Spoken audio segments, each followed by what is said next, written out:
Jaya Radha Madhava Kunja Bihari.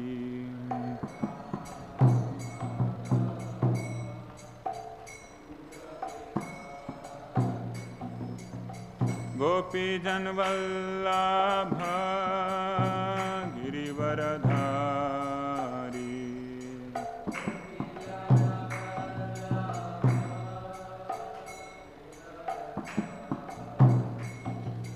Gopi Janvallabha Girivaradhari.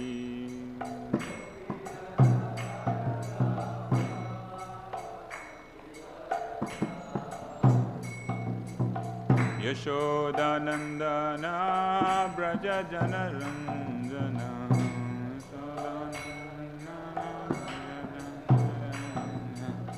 Yashodanandana Braja Janaranjana.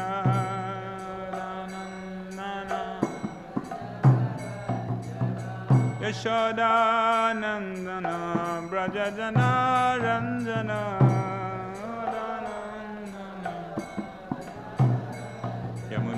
Yamunatira Vanachari.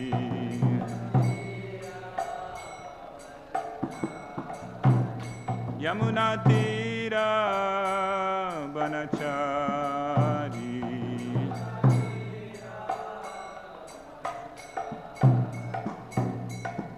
Hare Krishna, Hare Krishna, Krishna Krishna Hare Hare, Hare Rama, Hare Rama, Rama Rama Hare Hare, Hare Krishna, Krishna Krishna Krishna Hare Hare, Hare Rama,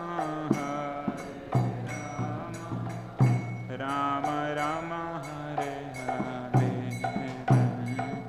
Hare Krishna, Hare Krishna, Krishna Krishna Hare Hare, Hare Rama, Hare Rama, Rama Rama Hare Hare, Hare Krishna,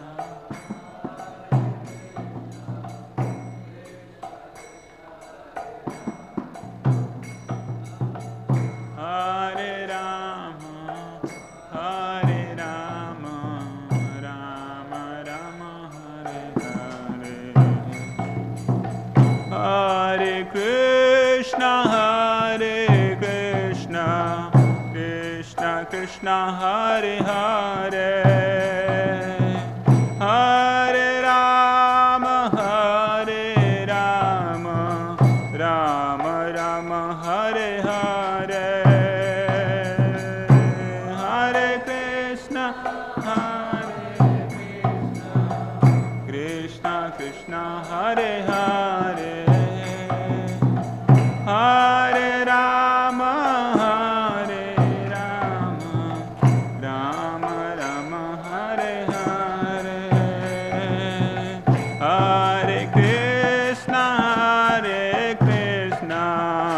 Krishna Krishna Hare Hare,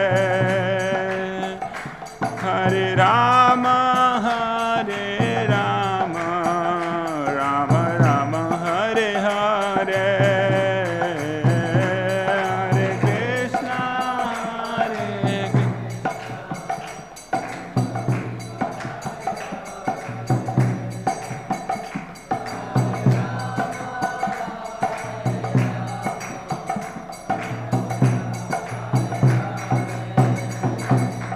Radha Madhava, Radha Madhava, Radha Madhava, Shri Radhe, Radha Madhava, Radha,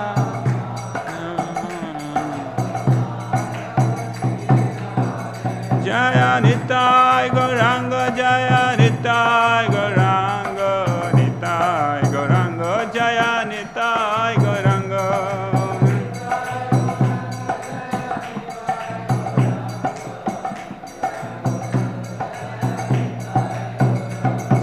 Prahlad Nrsimha, Jaya Prahlad Nrsimha, Prahlad Nrsimha, Jaya Prahlad Nrsimha.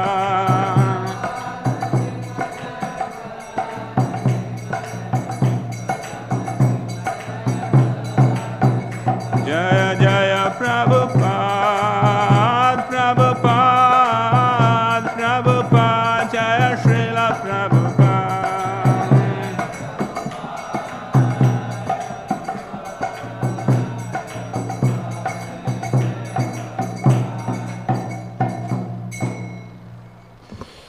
Shri Sankirtan ki, Samaveda Gaura Bhakta Vrinda ki, all glory to Sambal devotees, Hare Krishna. All glory to Sambal devotees, all glory to Sambal devotees, all glory to Sri Guru and Sri Gauranga, all glory to Srila Prabhupada ki. Hare Krishna. Welcome all wonderful devotees, Vaishnavas, Vaishnavis for today's Srimad Bhagavatam class in Sridham Mayapur. And today we are going to discuss Srimad Bhagavatam 3rd Canto, chapter 20, text 14 till 16. The 16th is there on the board. So I'll just read this 14th, 15th sloka and the translation. A small purport is there in 15th and 16th we shall recite together. Text 14. Om Namo Bhagavate Vasudevaya. Om Namo Bhagavate Vasudevaya. Om Namo Bhagavate Vasudevaya. Narayanam Namaskrityam Naram Chaiva Narottamam Devim Saraswatim Vyasam Tato Jayamudhirayet Nashtaprayesu Abhadreshu Nityam Bhagavata Sevaya Bhagavatir Uttama Shloke Bhaktir Bhavati Nashtiki Mukam Karoti Vachalam Pango Langayate Girim Yat Kripatamaham Bande Shri Guru Dinatarinam Paramanandam Madhavam Sri Chaitanya Ishwaram.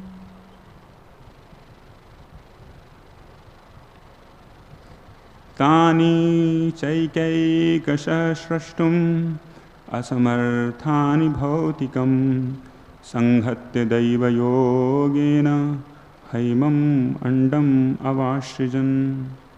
Separately, translation, separately unable to produce the material universe, they combine with the help of the energy of the Supreme Lord and were able to produce a shining egg.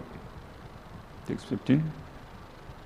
So shaishtabdhi salile andakosho niratmakaha sagram vai varsha sahasram anvat sitam ishvaraha. Translation. For over 1,000 years, the shiny egg lay on the waters of the causal ocean in the lifeless state.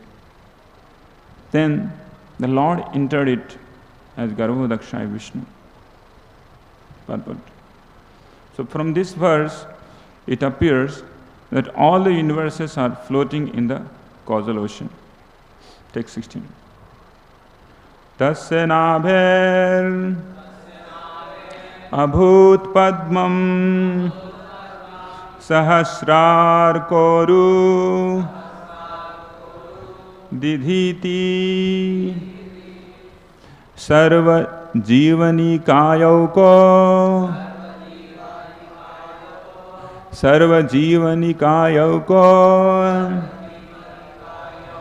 yatra swayam abhut swarat tasya nabher abhut padmam sahasrar koru didhiti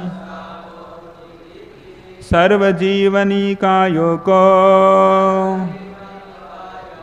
yatra swayam abhut swarat tasya nabher abhut padmam sahasrar koru didhiti सर्वजीवनिकायोको यत्र स्वयं अभूत्स्वरान्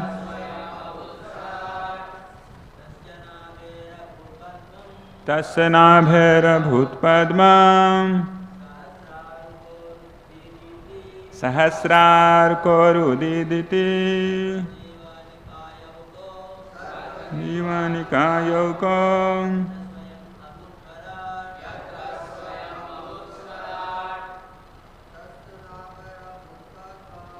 तस्य नाभिरभूत्पद्मम्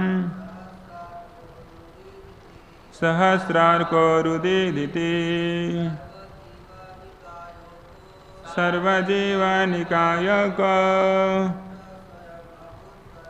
तत्र स्वयं अभूत्स्वरात् अभूत्पद्मम् सहस्रार्कोरुदीदिति सर्वजीवनिकायोको तत्र स्वयं अभूत्स्वरात् तस्य नाभिरभूत्पद्मम् सहस्रार्कोरुदीदिति सर्वजीवनिकायको यत्र स्वयं अभूत्स्वरात् तस्य नाभिरभूत्पद्मम् सहस्रार्को उरुधिति सर्वजीवनिकायोको यत्र स्वयं अभूत्स्वरात्. Word to word meaning. Tasya of the Lord. Nabhe from the navel. Abhut sprouted up. Padmam a lotus. Sahasra arka 1,000 suns. Uru more. Didhiti with dazzling splendor. Sarva all. Jivanikaya resting place of conditioned souls. Okaha place. Yatra where. Swayam himself. Abhut emanated. Swarat the omnipotent Lord Brahma. Translation and purport by His Divine Grace Abhay Charanarvinda Bhaktivedanta Swami Srila Prabhupada ki. From the navel of the personality of Godhead, Garbhodakshai Vishnu sprouted a lotus flower, effulgent like 1,000 blazing suns. This lotus flower is the reservoir of all conditioned souls, and the first living entity who came out of the lotus flower was the omnipotent Brahma. Okay, we'll repeat it. From the navel of the personality of Godhead, Garbhodakshai Vishnu sprouted a lotus flower, effulgent like 1,000 blazing suns. This lotus flower is the reservoir of all conditioned souls, and the first living entity who came out of the lotus flower was the omnipotent Brahma. Purport. It appears from this verse that the conditioned souls who rested within the body of the personality of Godhead after the dissolution of the last creation came out in the sum total form of the lotus. This is called Hiranyagarbha. The first living entity to come out was Lord Brahma, who is independently able to create the rest of the manifested universe. The lotus is described here as effulgent as the glare of 1,000 suns. This indicates that the living entities, as parts and parcels of the Supreme Lord, are also of the same quality. Since the Lord also diffuses his bodily glare known as Brahma Jyoti, the description of Vaikuntha Loka, as stated in Bhagavad Gita and other Vedic literatures, is confirmed herewith. In Vaikuntha, the spiritual sky, there is no need of sunshine, moonshine, electricity or fire. Every planet there is self-effulgent like the sun. Om Jnanatimirandhasya Jnananjana Shalakaya Chakshurunmilitam Yena Tasmai Sri Gurave Namaha.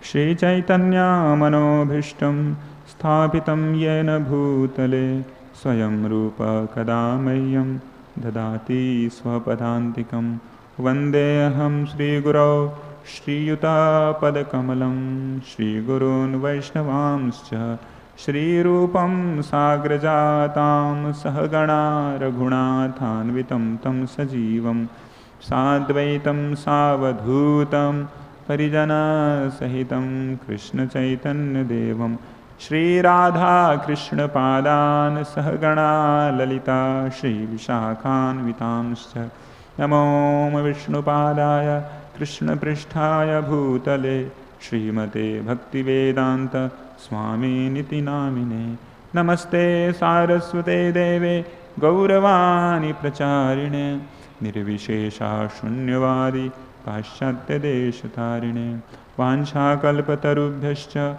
Kripa Sindhubhya Cha Patidanam Pavanebhyo Vaishnavebhyo Namo Namaha.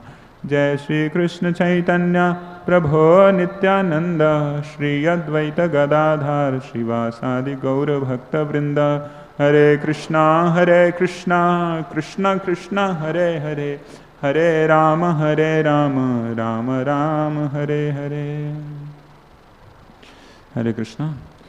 Dear devotees, I like to beg mercy from all of you, so that kindly bestow your causeless mercy, so that I could speak something worthy for the transcendental pleasure of the Lord, and of course for all of yours, and of course for my purification. And specifically His Grace Janmashtami Prabhu is there in my left side. So from Prabhuji also, I like to beg mercy. Hare Krishna. So the chapter name is Conversation between Maitreya and Vidura. As you know, this conversation already started numbers of chapters before, where Vidura meets Maitreya in Haridwar and asks many questions. And the whole creation, how the sarga, the primary creation that takes place, was already described by Maitreya Rishi, and the secondary creation was also started.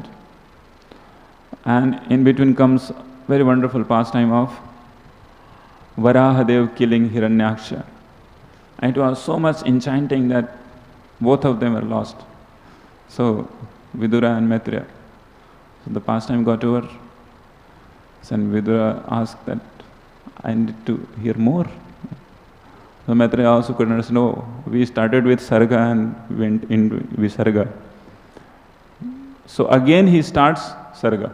Right?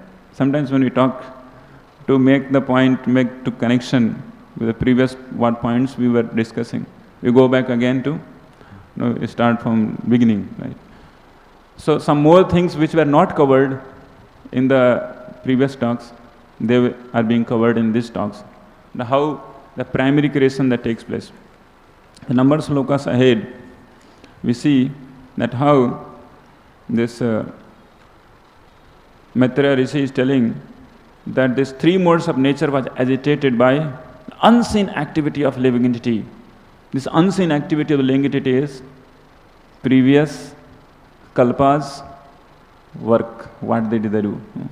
The previous kalpa they have worked, they have done their fruitive activities, whatever activities, and all of a sudden there was ultimate annihilation, cataclysm, and they were helplessly merged into the abdomen of Garbhodakshaya Vishnu. If it is Kalpa, then it's Garbhodakshaya Vishnu. It is the whole universal creation, annihilation, then it is Mahavishnu. So then after what happens?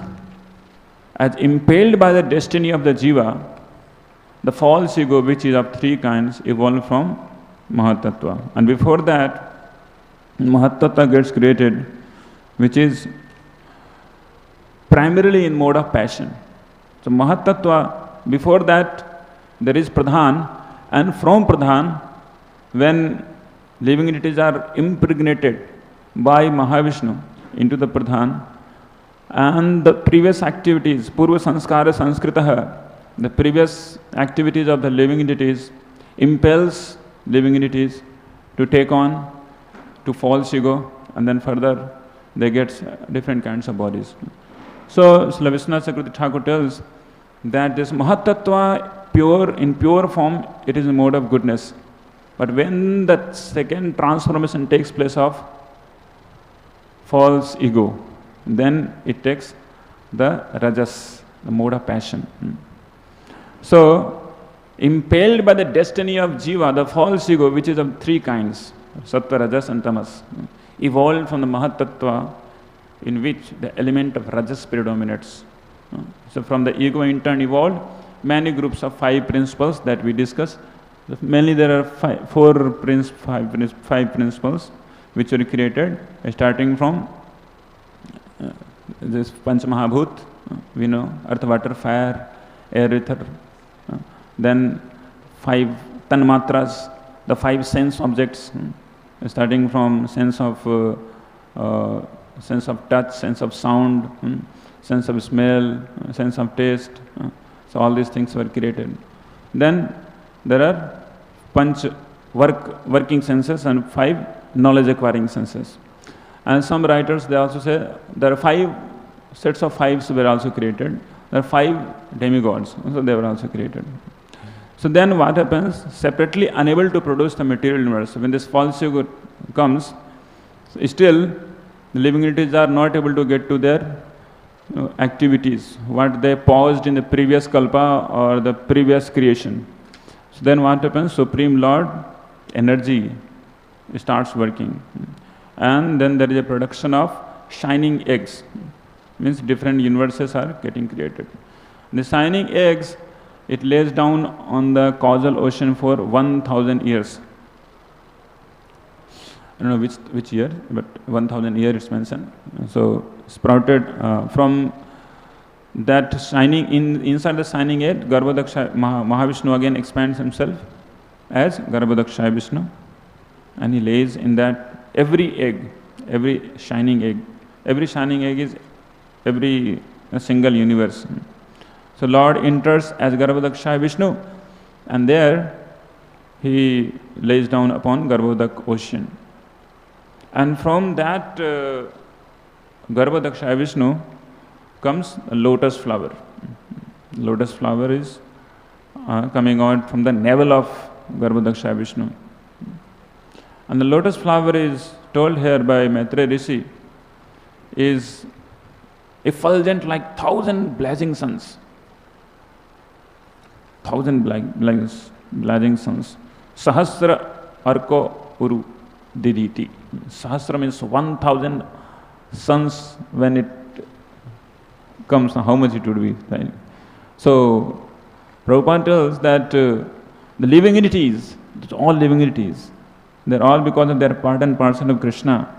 So they have a similar nature as that of Krishna. And because the whole universal living entities, those who are actually supposed to spread throughout the whole universe, they are in this navel, this stem of the lotus flower, and it was like thousands of suns has risen once. How much effulgent it was. So of course these souls have not yet taken the body. Souls are not taken body doesn't mean that they are liberated souls. Because their previous karmas and desires are still hovering over them, has bound them. But because they are not taken on the body, they are still looking very effulgent. Because we are supposed to be effulgent. Living entities, Lord tells in 7th chapter, that there are 8 inferior nature of mind. Bhumir, Apo, Analo, Vayu, Kham, Mano, Buddhi, Revacha, Ahankaram, Iti, Manne, Bhinna, Prakriti, Rashtadha. There are the Bhinna, Prakriti, separated energy of mind. And beyond this, above this is Aparayam itastu annam prakritim vidhi me param jiva bhutam mahabaho edam dharete jagat. So we living entities, we are superior energy of the Lord. And what we are doing? Dharyate jagat. We are trying to explore, and in exploring, actually the tendency to enjoy actually this 8 material things: earth, water, fire, air, ether, mind, intelligence and ego. So we want to lord it over, in the language of Srila Prabhupada, we want to lord it over the material nature. So then the problem comes. So the similar thing is mentioned by Brahmaji in Brahma Samhita, that how this Garbhadaksha Vishnu, when the navel sprouts, then Lord Brahma is the first person who comes out. The first person comes out. And all the living entities are actually into its own latent situation of coming out and taking up different activities where they have actually paused in previous kalpa and previous creation. So from there, actually their vasana, their sanskar is not pure. And one of them is Lord Brahmaji. His sanskar is most pure, right? And he comes out first. When he comes out, then he finds everything is dark. Everything. Of course, there is so much light, but still he finds the whole universe is dark. Whole universe is practically filled with dark energy. There is no light at all. He was confused. Who am I? What I am supposed to do? He was quite confused. He was not able to understand. But still, he had the in previous kalpa also he was creator. So in this kalpa also he had got the intuition that I have to do something with creation. He had got that. So Brahmaji himself tells that Purva Sanskara Sanskritam. Like previous life we have done something. In this life, even though we do not remember anything of the previous life, we have some intuition that what I am supposed to do, right? But how to do, we do not know. So when we are thinking like this, then Mother Saraswati comes. Mother Saraswati means Saraswati, who is the eternal wife of Krishna. That Saraswati comes. Devi Saraswati comes, and he tells to Brahma, you need to do tapasya while chanting very special mantra. That mantra is the Kama Gayatri. So he comes as like a Shiksha Guru immediately, because no one to talk with. So Shiksha Guru we can say Path Pradarshak Guru. So then Brahmaji sat for this tapasya and chanting this Kama Gayatri, the same mantra which devotees they get into their Brahmanical initiation. And he did tapasya for many, many years. Then after that, Supreme Lord's flute, personified flute, the sound of personification of the sound of the Supreme Lord, flute sound of the Supreme Lord. And she is none other than Gayatri appears. So of course the Gayatri, same Gayatri, but when Gayatri appears and it enters in the mouth of Brahma, so through the ears it enters in the mouth of Brahma and he chants the same Gayatri. The same Gayatri which has given by Saraswati, it is given back again by Lord. And then Brahma becomes duly initiated. He becomes Brahma, means he really becomes Brahma, means he becomes Dvija, right?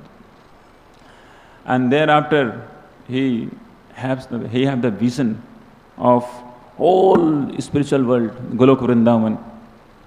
Golok Vrindavan is having 1,000-petal abode in which there are 1 crore of filaments are there in the the lotus, the filaments.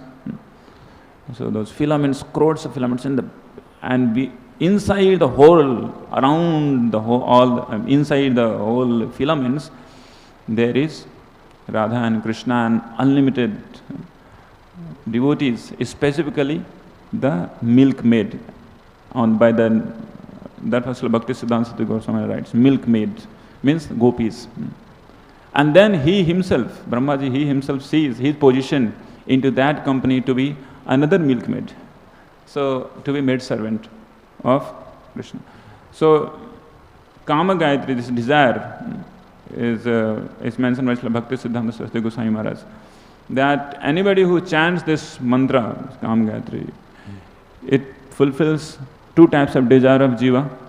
If the jiva's heart is fully pure from material desires, he has only one desire, that I want to become servant of the servant of the servant of the Lord, then that desire will be immediately fulfilled. It has the power of making a jiva run after Krishna, get attracted toward Krishna. There's one aspect of chanting this Kama Gayatri purely. Another aspect is that if somebody has material desires, so that will also get fulfilled. So, good of both things, right? Win-win situation. Yet devotee, they like to, of course, Brahma was not as, he was not pure, he's not supremely pure as our Acharya tells. But he got that vision, that who is he in Golok Vrindavan. At the same time, he has to start the next process of creation. So like this, all conditions, and he sees the same thing as Ved Vyas sees. Because we are disciplic succession of Brahmaji. So everybody have the same vision. So Brahmaji, what he sees, the Supreme Lord is there in Golok Vrindavan, along with his all eternal associates. Wonderful relationship with them, and they are engaged into loving devotion service to the Lord. And then he sees the position of living entity in this material universe. There is Maya, illusory energy, Durga, which is nothing but the shadow of those Lakshmis, Ramas.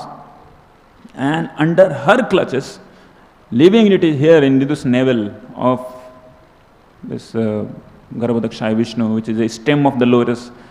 These living entities are helplessly under clutches of this illusory energy called Durga, which is nothing but the shadow of Rama. So, he sees this, and when he gets this Gayatri mantra, then he was able to speak out all the Vedas, the 4 Vedas, everything. And we see the same thing which Vyasadeva also sees. In first canto it's mentioned that Narada Muni chastises Vyasadeva, why you have written so many Vedas which gives no clue for living entities to get to their eternal position of being eternally connected with the Lord, and you have given so many literatures hardly having any connection with the Supreme Lord and the living entities. So write something. You are Prabhu, you are Master, you know everything, you yourself can do something. So do devotion service. So Vyasadeva sits for meditation, bhakti. Bhakti yogena, what is the sloka? Bhakti yogena manasi samyak pranite male apashyat purusham purnam maya chatad apashrayam. So Vyasadeva sees what? Maya chatad apashrayam. And he sees the purusham purnam. Supreme Lord he sees, and illusory energy also he sees. So Supreme Lord with all different incarnations, Krishna, the Ashray Tattva, Krishna, the Golok Bihari Krishna I'm talking about.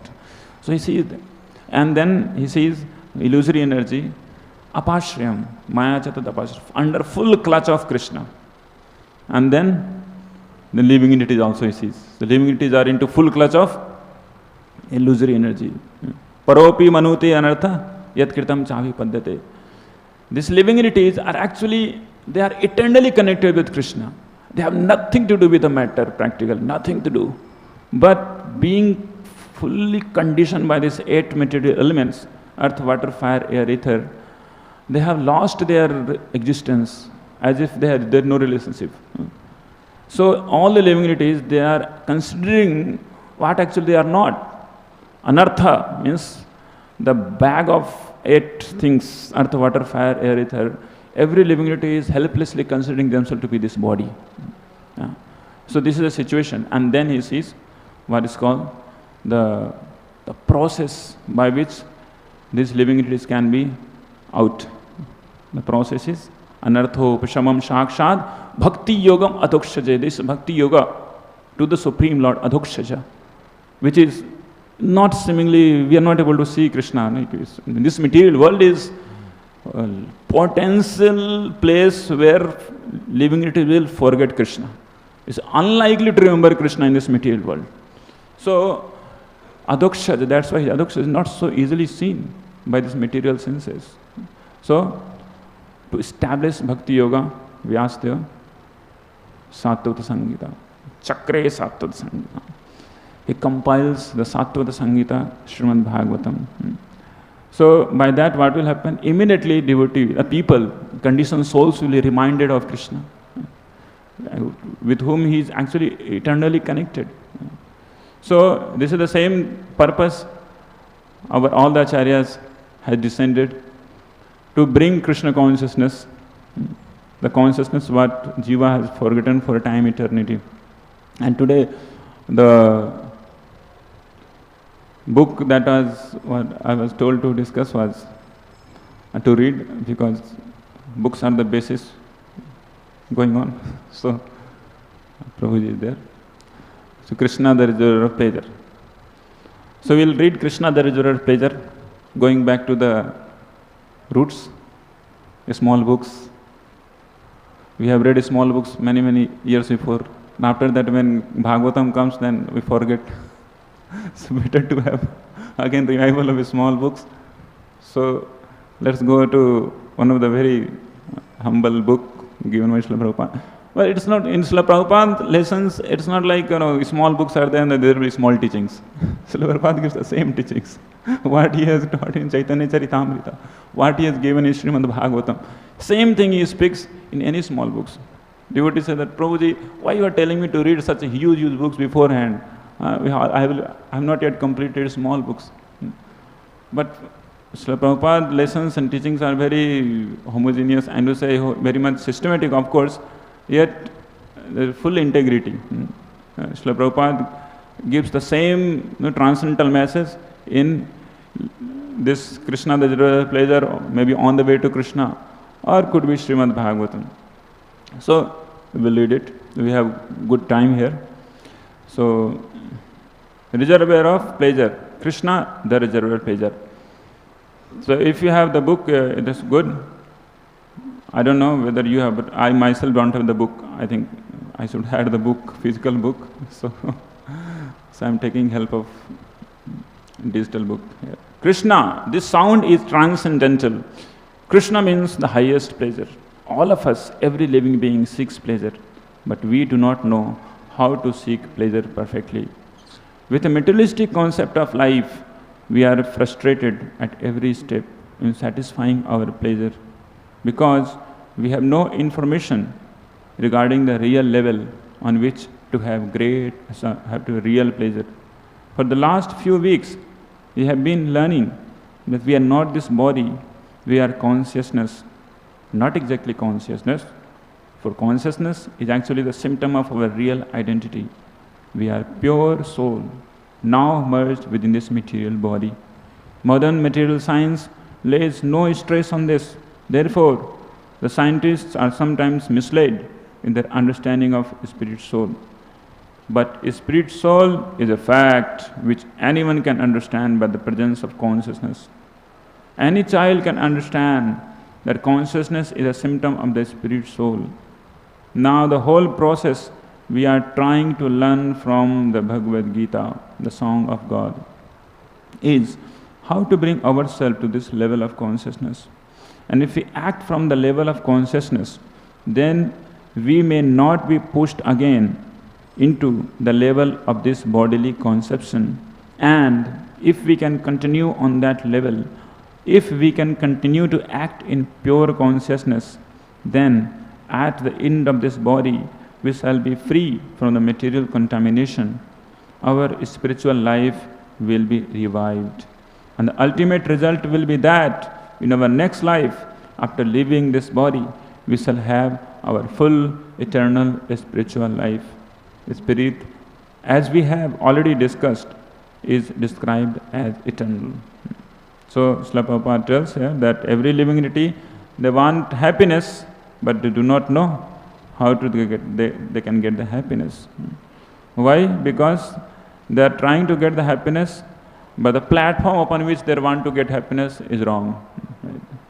They are searching, like one Prabhuji was giving example of, they are searching Mayapur, the location of Mayapur, in the state in which it is not located.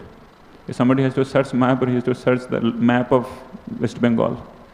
But if he is searching Mayapur in the map of maybe Uttar Pradesh, he may not find. Maybe he may find, but not this Mayapur. Right? Sometimes it's Mayapur. So people consciousness is spoiled. People consciousness has gone materialized. So Srila Prabhupada puts the need of changing consciousness. So unless the consciousness gets changed, living entities do not know how to get happiness. Let's go ahead. We have now a finite body. The body which we see is a gross body.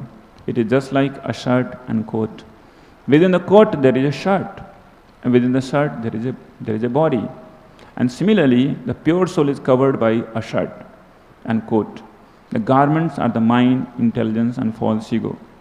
False ego means the misconception that I am matter and that I am a product of this material world.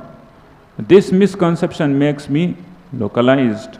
For example, because I have taken my birth in India, I think myself Indian. Because I have taken my birth in America, I think myself American. But as pure soul, I am neither Indian nor American. I am pure soul. These others are designations. American or Indian or German or Englishman, cat or dog or bee or a bat, man or wife, all these are designations. In spiritual consciousness, we become free from all such designations. That freedom is achieved when we are constantly in touch with the Supreme Spirit, Krishna.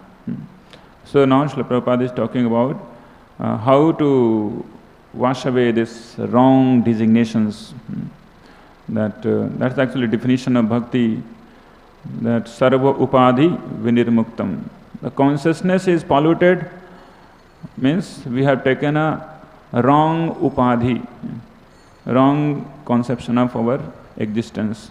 We define wrongly ourselves. So the freedom from this designation is achieved when we are constantly in touch with the Supreme Spirit, Krishna. The International Society for Krishna Consciousness is simply intended to keep us in constant touch with Krishna. Krishna can be in constant companionship with us because he is omnipotent. Therefore, he can be fully in touch with us by his words. His words and he are not different, that is omnipotence. Omnipotence means that everything relating to him has the same potency. For example, here in this material world, if we are thirsty and we want water, simply repeating water, water, water will not satisfy our thirst. Because this word has not the same potency as water itself. We require the water in substance. Then our thirst will be satisfied. But in the transcendental absolute world, there is no such difference. Krishna's name, Krishna's quality, Krishna's word, everything is Krishna and provides the same satisfaction. Some people argue that Arjuna was talking with Krishna because Krishna was present before him. Whereas in my case, Krishna is not present. So how can I get directions? But that is not a fact. Krishna is present by his words, the Bhagavad Gita. In India, when you speak on the Bhagavad Gita or Srimad Bhagavatam, we regularly perform worship with flowers or with other paraphernalia, as is required for worshipping. In the Sikh religion also, although they have no form of the deity, they worship the book Granth Sahib. Perhaps some of you acquainted with the Sikh community, they worship this Grantha. Similarly, the Muslims worship the Quran. Similarly, in the Christian world, the Bible is worshipped. It is a fact that the Lord Jesus Christ is present by His words. Krishna is also present by His words. These personalities, either God, the Son of God, who come from the transcendental world, keep their transcendental identities without being contaminated by material world. So that is their omnipotence. We are in the habit of saying that God is omnipotent. Omnipotence means that He is not different from His name, from His quality, from His pastimes, from His instructions. Therefore, the discussion of Bhagavad Gita is as good as discussion with Krishna Himself. Krishna is seated in your heart and in my heart too. Ishvara sarva bhutanam hrideshya arjuna tishtati. Bhagavad Gita 1861. God is situated in everyone's heart. God is not away from us. He is present. He is so friendly that He remains with us in our repeated chain of births. He is waiting to see when we shall turn to Him, when we shall turn to Him. He is so kind that though we may forget Him, He never forgets us. Although a son may forget his father, a father never forgets his son. Similarly, God, the original Father of everything, everybody, all living entities will never forsake us. We may have different bodies, but they are our shirt and coats. That has nothing to do with our real identity. Our real identity is pure soul, and that pure soul is part and parcel of the Supreme Lord. So there are 8,400,000 species of life. Even the biologist and anthropologist cannot calculate this accurately. But from the authoritative revealed scripture, we get this information.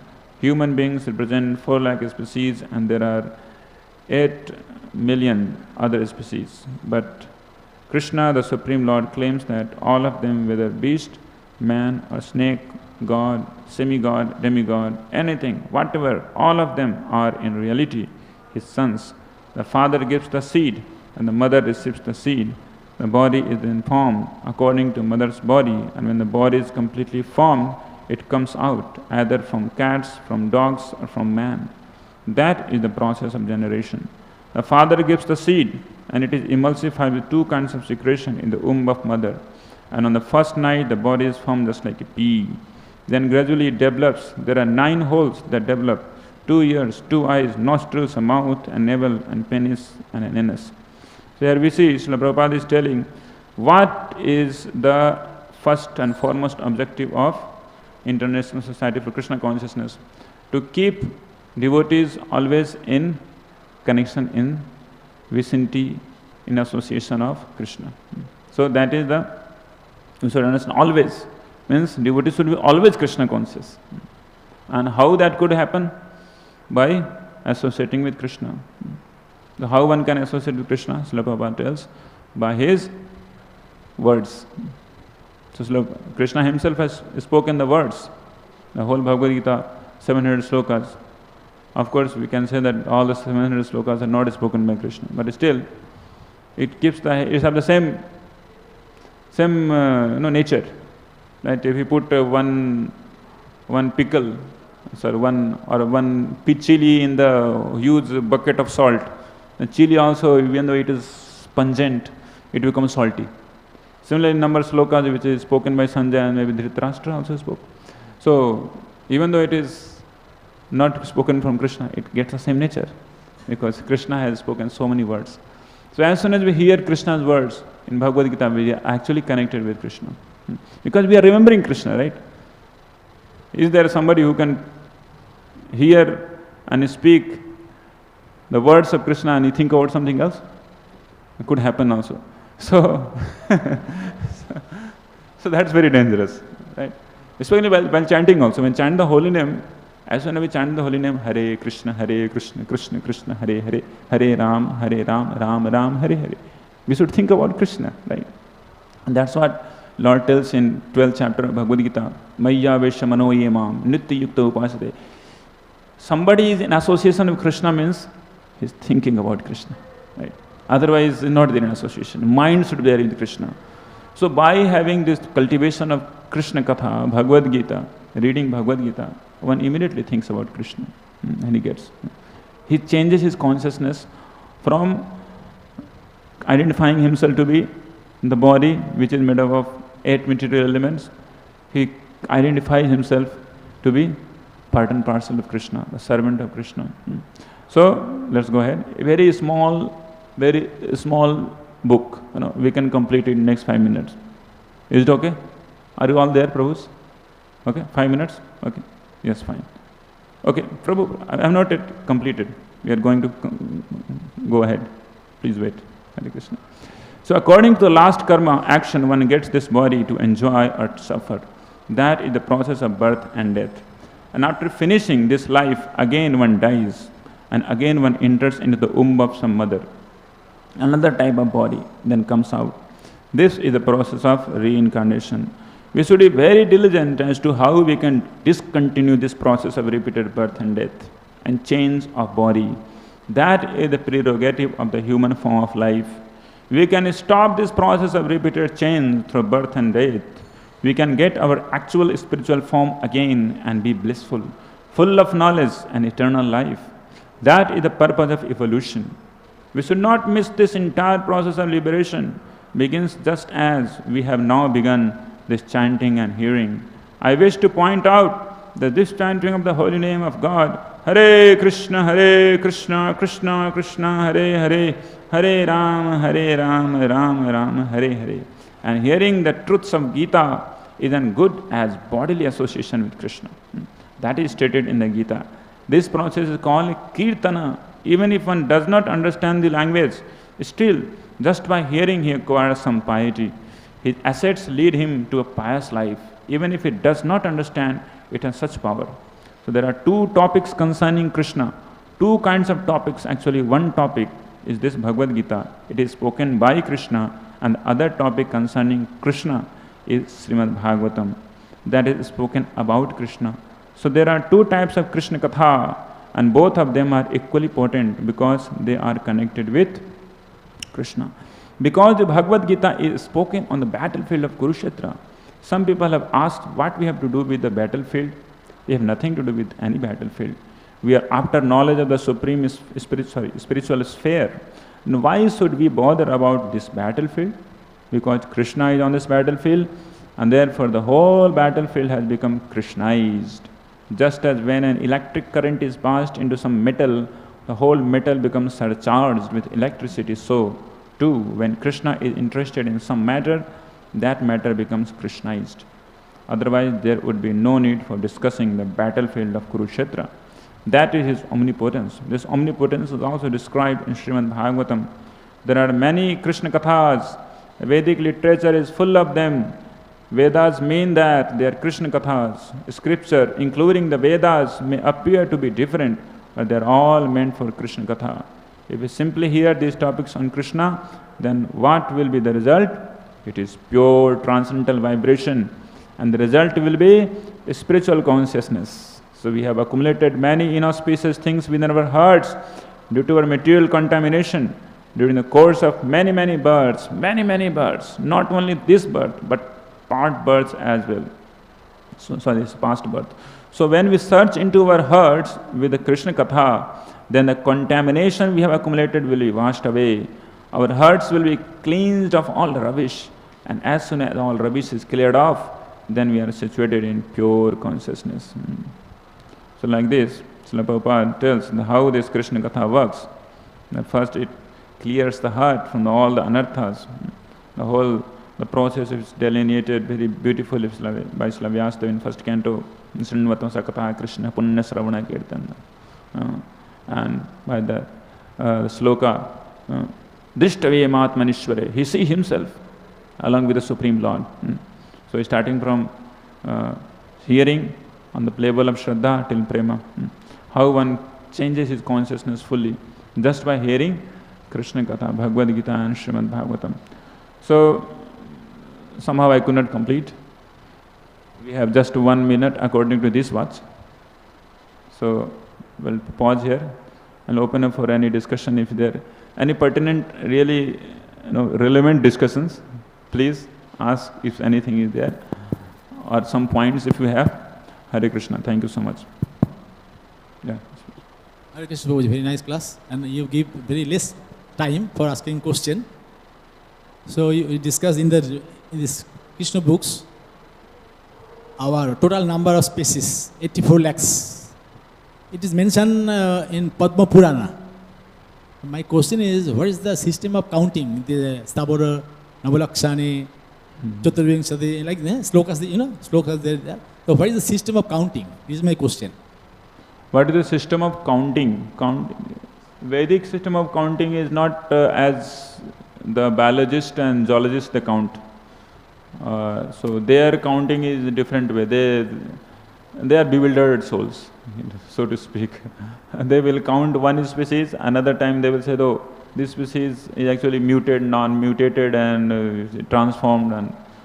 But this species which is there in the Vedas, as in Padma Purana is mentioned, this is counted on the basis of which level of consciousness they are in.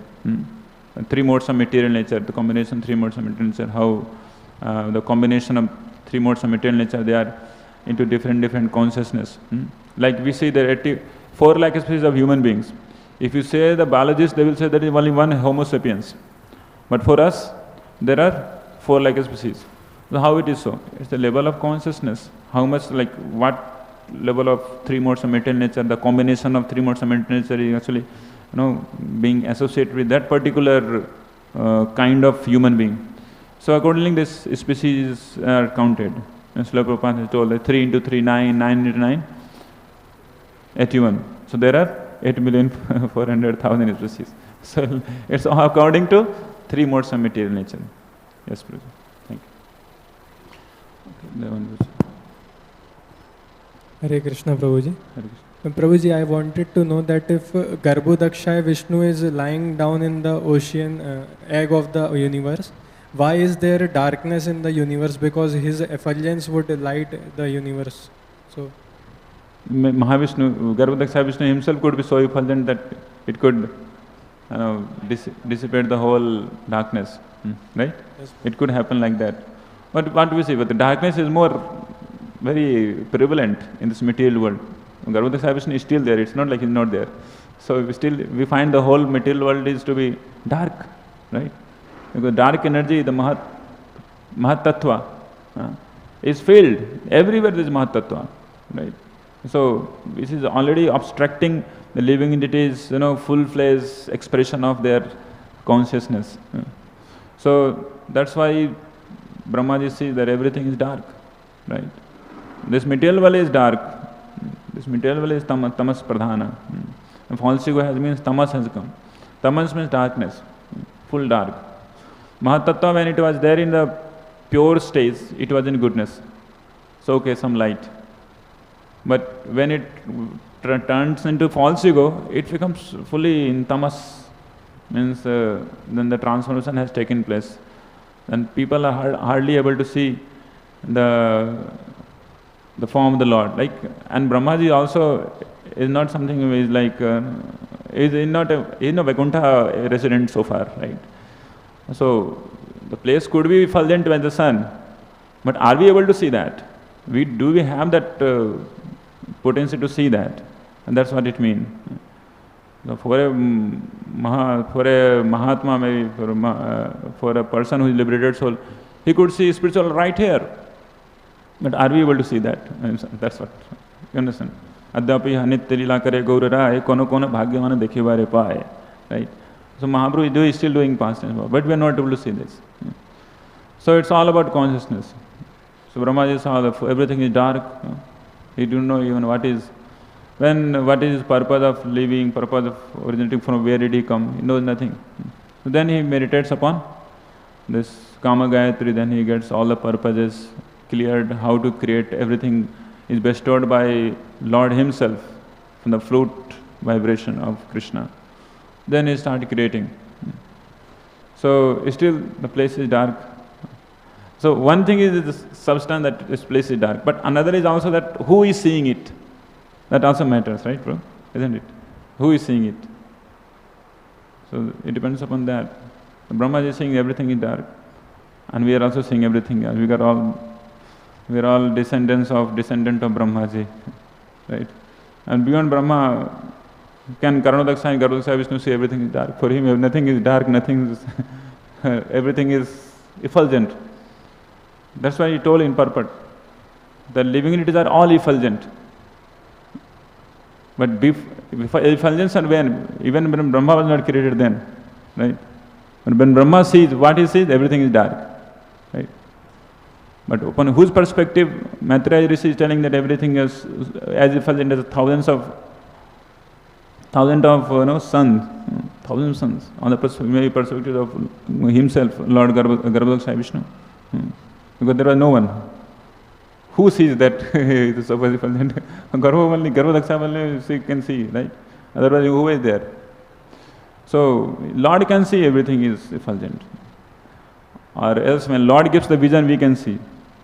Other way, I mean, we ourselves are fully covered by these 8 material elements, even the material intelligence also, which is prominently covering Brahmaji. So we may not be able to see. Everything is so effulgent. Isn't it, Prabhu? This is what my humble opinion. Prabhu, would you like to add up something? Okay, so let's stop here. Granthra Srimad Bhagavatam Mahapurana ki, Krishna the pleasure ki, Gaur Bhakta Vrind ki, Gaur Premanande Hari Hari Om.